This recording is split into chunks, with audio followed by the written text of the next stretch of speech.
My name's Maria Idrissi, and I set out to visit Britain's first mosque, which led me on a journey about healing, Islamophobia, and the importance of community.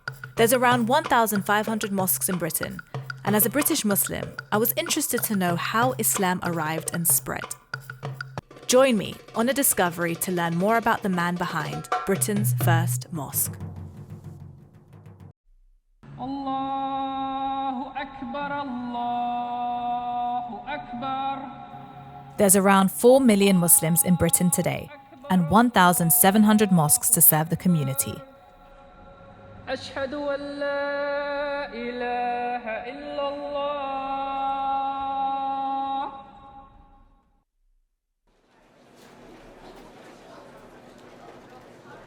Growing up as a British Muslim and someone interested in Islamic history, I want to find out where and when the first mosque in Britain was built and by whom. So I searched the web, and it turns out that the first purpose-built mosque is in Woking, known as the Shah Jahan Mosque. I had no idea that this gorgeous mosque is just under an hour drive from me. So we decided to pay a visit and meet with Habib Mohammed, who manages the mosque and can give us some more insight about this historic building. So the Shah Jahan Mosque is the first purpose-built mosque in Britain. It was built in the year 1889, so it's 134 years old. And it was built by a chap called Professor Leitner, who was a Hungarian Jew. He was a linguist who'd mastered 50 languages. So he's the person behind the building of the mosque. It was designed by a local Christian architect called William Chambers, and it was paid for by the Begum of Bhopal, Princess Shah Jahan. So it has a really interesting history with 3 individuals from 3 different backgrounds who had 3 different beliefs, all coming together and working together. So it sends out quite a strong message. And the mosque was built as a place of worship for students who were coming to study at the Oriental Institute, which was also founded by Professor Leitner. And it sat over on this side once upon a time. It's no longer there. As we were talking, he mentioned the name Abdullah Quilliam, so I wanted to know more about who he was and his connection to the mosque. So Abdullah Quilliam is probably the most famous British Muslim. He was given the title Sheikh al-Islam of Britain by Sultan Abdul Hamid II, who I believe was the last ruler of the Ottoman Empire. So he has this great title, and he was somebody who really done a lot of work for Islam, and really he's like a role model and a father figure for British Muslims. The Abdullah Quilliam Mosque in Liverpool, which was a house which was used for prayers, was the first mosque. The first purpose-built mosque is the Shah Jahan Mosque. So Abdullah Quilliam was quite heavily involved.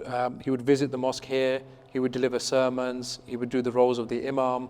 I mean, in the early 1920s, there was 10,000 Muslims in Britain, and 1,000 of those were people that had converted to Islam. Wow. So even in this area, there would have been indigenous British people that had converted. Yeah, so in fact, all of the early Imams of this mosque were all white British men.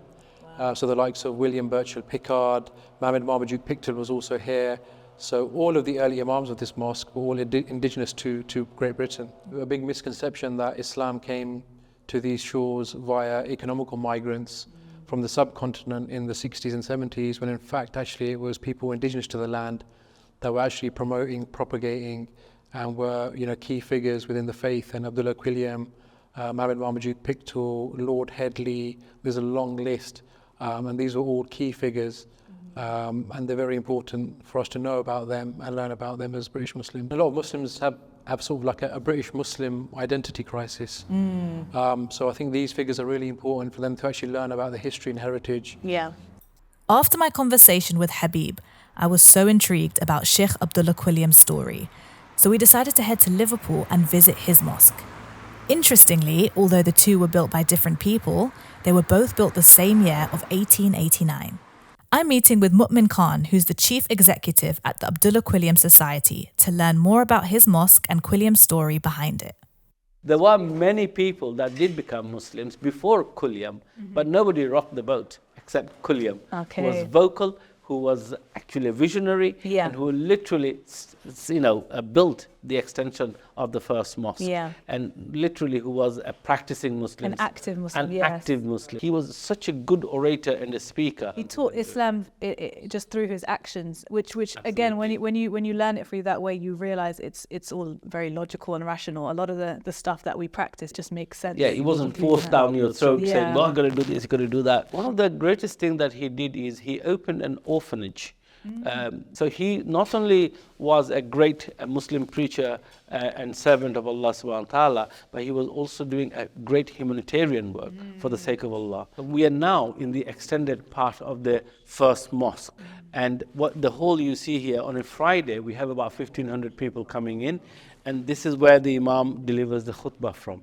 And people will be around the entire building, including the old. أشهد أن لا إله إلا الله أشهد أن محمدا رسول الله أشهد أن محمدا رسول الله. Nowadays in the UK, you don't do call to prayer, which is sound with the microphone outside. You only do that in Muslim countries.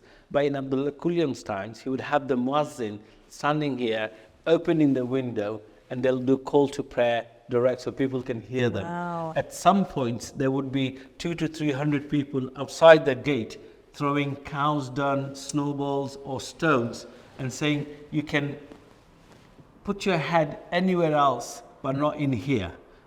Islamophobia is clearly not a new phenomenon.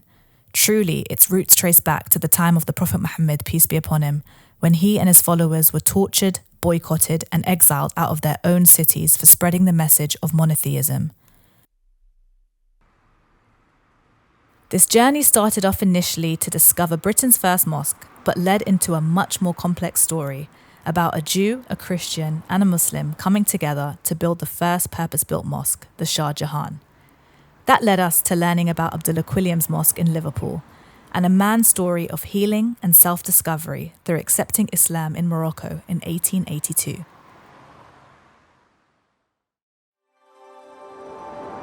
This journey isn't over, since Abdullah Quliam's journey towards Islam began in Morocco, my father's homeland.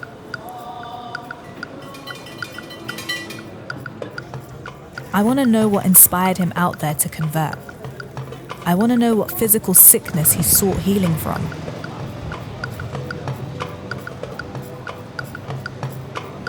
And I want to know what led him to returning to establish Britain's first mosque.